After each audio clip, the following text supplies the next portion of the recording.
Pleasant Grove Police. I just found something in my garage. It's been wrapped up in a plastic bag and it stinks. Okay, what is it? What Darren uncovered that day wasn't just one dark secret, but the real question was, how many more boxes were hidden in that garage? I remember there being some sort of form of tape. As we got deeper into that box, we'd find a second child. Holy For nearly 10 years, this story of silence, addiction, and horror remained buried, hidden inside a quiet Utah home. what is going on? And that's exactly why we chose to examine this case. We started this channel to bring you real stories, the ones that blur the line between truth and legend. Hit that subscribe button and join us for the next one.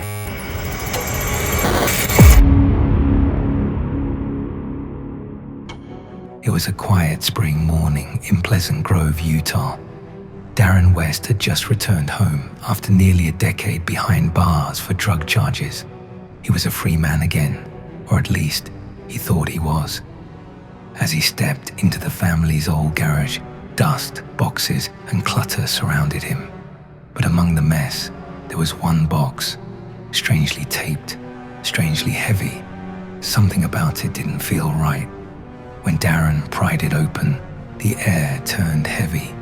Inside was not junk, not old clothes, not forgotten memories. It was the tiny, decomposed body of a baby. Now, imagine being in his shoes.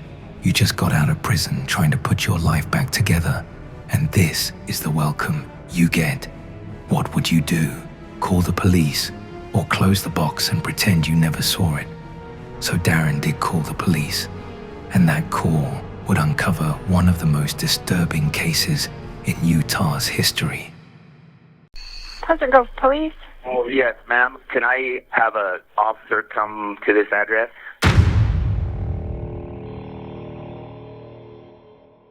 Police swarmed the scene, shocked by the grim find. They quickly traced the home's history, questioning Darren and his estranged wife, Megan Huntsman. At first, Megan seemed almost calm, detached. When officers asked about the baby in the box, Megan insisted it was just a miscarriage. But detectives sensed there was more, something far darker. Where did you have the baby? In the house, in the bathroom. In the house that you and Darren lived in. Did you kill the baby after it was born?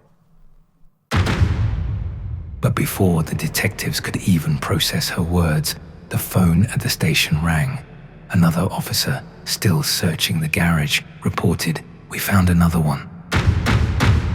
They found a second baby. Will you please tell me about that? There is. How many? I'm not even sure. I was on so many drugs and stuff during it all, I can't even remember. When? Another infant body. What would you be thinking at this point if you were the investigator? One hidden infant is unthinkable. But two, how many more could there be?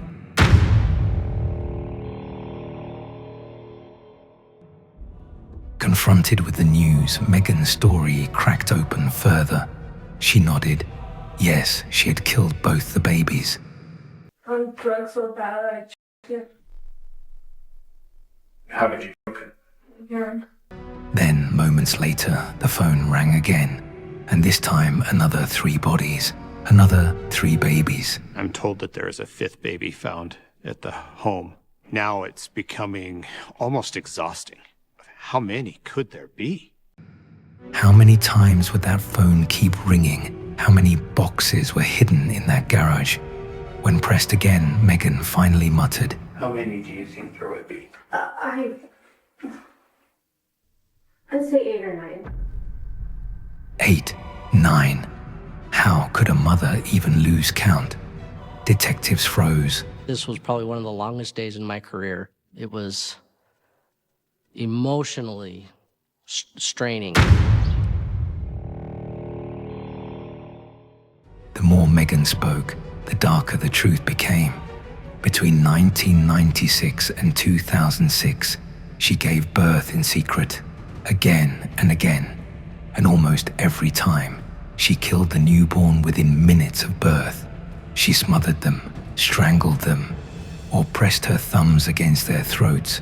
Then she wrapped the tiny bodies in plastic bags, hid them in boxes, and stacked them in the garage as if they were forgotten belongings.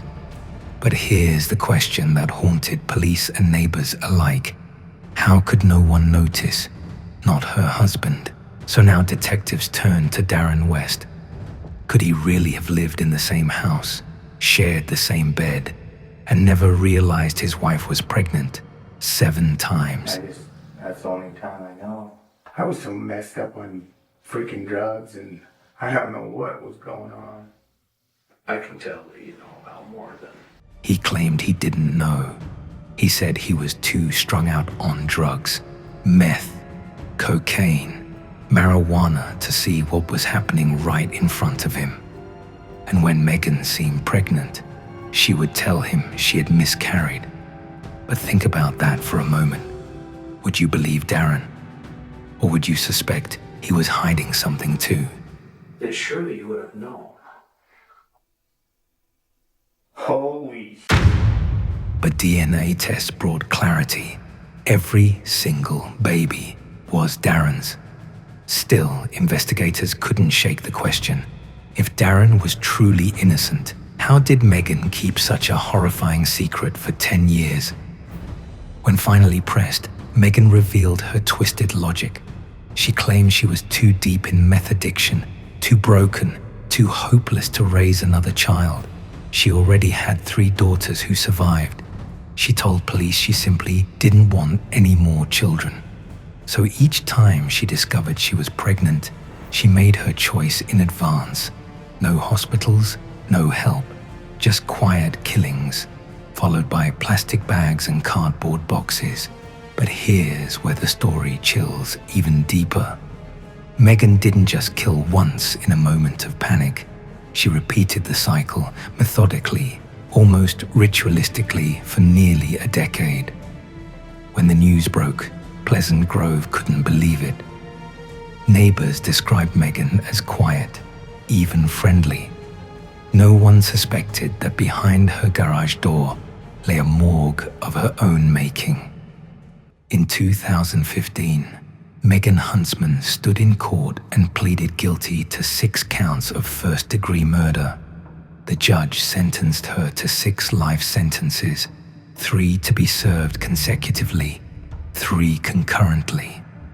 Her first chance at parole won't come until 2064, when she'll be 89 years old. But the courtroom wasn't just about sentencing. It was about confronting the unimaginable. How did a mother carry, deliver, and kill 6 times without anyone stopping her? And the bigger question, how many other secrets like this are hidden behind ordinary doors in ordinary neighborhoods, waiting to be found? Police never found hard evidence that Darren West helped in the murders. He wasn't charged, yet doubts still linger. Could a husband really be that blind?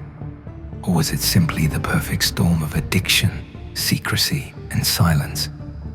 Megan herself admitted, when she was high on meth, she simply didn't care. Those babies weren't part of her future. They were disposable. Today, Megan Huntsman spends her days behind prison walls, while the memory of her children, both the living and the lost, remains a shadow over Utah's history. Well, it's out, and I know I did wrong, and I know I should be punished for it.